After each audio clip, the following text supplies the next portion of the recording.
Hey, I want to welcome you to another episode of the Mission Matters Business Podcast, your source for all things business. My name is Adam Torres. You can follow me on Instagram at AskAdamTorres to keep up with all my book releases, book tour schedule, signings, all that other good stuff. Always love to connect with you there.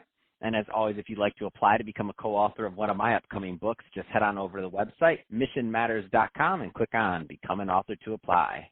All right, today I have Matthew Cahill on the line, and he's the president over at the Precipio Company. Matthew, welcome to the show. Thanks a lot, Adam. It's great to be here. All right, so your topic is extremely timely. So inclusive leadership for a remote workforce. Love it. Excited to get into it. But before we do, I'd like to get a little bit more for the audience of your background on what you're doing over at the Precipio Company. Tell us a little bit more about the business, please. Sure thing. The Precipio Company is a management consulting firm, and we specialize in the area of bias. So we operate under the tagline of, if you have a brain, you have bias. And bias, as it turns out, serves to be a very useful construct that allows for deeper conversations to take place within the workplace. So we work to, first of all, identify what are the biases that are impacting company performance. And we'll move through cognitive biases that lead and lend themselves directly to social biases. And then for companies that are really invested in this type of work, we'll pinpoint where they institutionalize bias in their workplace. I want to take it just one level deeper here. And the reason I say that is because bias, I mean, it's always had this negative connotation, but I think your approach to it, or I felt it has, but I feel like your approach to it and using it for good and using it for progress is unique. How do you kind of view bias? Like, how did you come to that? Yeah, it's I draw a lot on the work of both Daniel Kahneman and Mahzarin Banaji. So Daniel Kahneman, a Nobel-winning psychologist, but he won the Nobel Prize in economics. And he has some fascinating work that just give people insights into how our brains process information. Mahzarin Banaji comes at it from a very similar but slightly different angle and explores a little more of the neuroscience about what's going on inside of our brains. And bias, when presented in that context, is not threatening. And so it's not necessarily negative. It's insightful. I love it. I knew you had something up your sleeve, Matthew. When we were in the show, for the listeners, we always do a warm-up in the beginning. I had to cut Matthew off because I'm like, you're saying stuff, and I got questions I want to ask. No, let's start recording. I want everybody to get the nugget that you're about to give me. That's the nugget I wanted from you, Matthew. That's completely off topic of the show. So let's now switch back to today's program. Inclusive leadership for a remote workforce. Where do you want to begin with that one, please? Sure. I think I truly appreciate your enthusiasm, Adam. It's infectious, right? And that's a loaded term these days.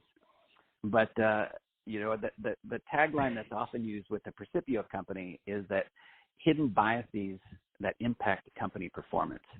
And where I was going prior to our recording is that there's currently a virus that's impacting all company performance. And in my world right now, we're pivoting a lot of the work online, and the inclusive leaders for a remote workforce is actually the title of a free webinar that I'm going to be hosting each week to give people the tools they need to really operate today, if they have operations still up and running, and how to really engage a remote workforce. Because there are some cognitive biases in play when you're operating in that context.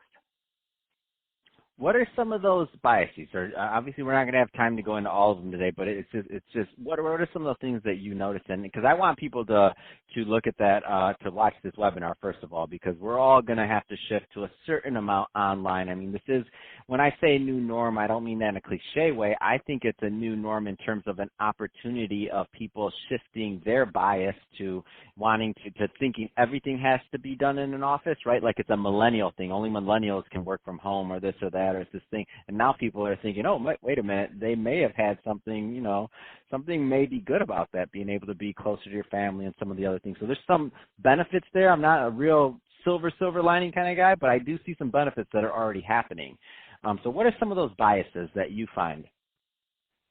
Well, the two I want to focus on in this conversation are media bias and proximity bias. And I think that in this brave new world that we suddenly find ourselves in, framing and context matter. And so media bias is one of the greatest influencers of our current economic, business, and societal condition. And I think it's the fear that's being played upon is going to prove to be greater than the actual virus itself. And the fear is what's used within media, whether that be social media, whether that be just visual or video. All of those stories are designed to tap the amygdala and capture attention. I mean, listen to the language that's used in that context. And that's the bias that I'm talking about. Does that make sense? Oh my gosh, it makes perfect sense. And this is wasn't planning on doing this, but I literally our newsletter that just came out on Tuesday, because as a media outlet, I don't want to do that. I know if I were to put coronavirus and do all these things, and like I could use my platform, I could increase numbers, I could play off that, I could skew interviews. I have the talent to do that. I could skew interviews, I could play off of people's fears, but that's not what I do, and that's not what I plan on doing. And I'll just read this really quickly.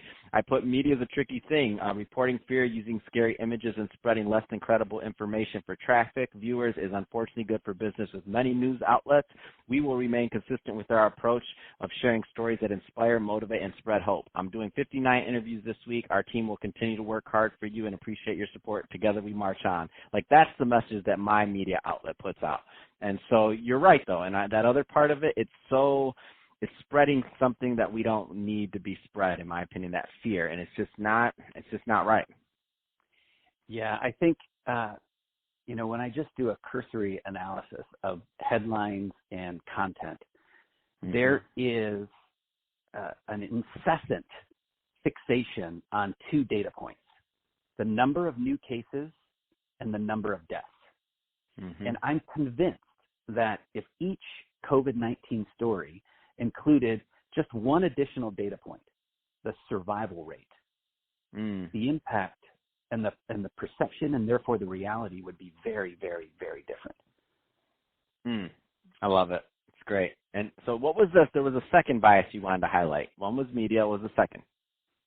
Proximity bias is, I've long used that as one of the 5 most common cognitive biases in the workplace.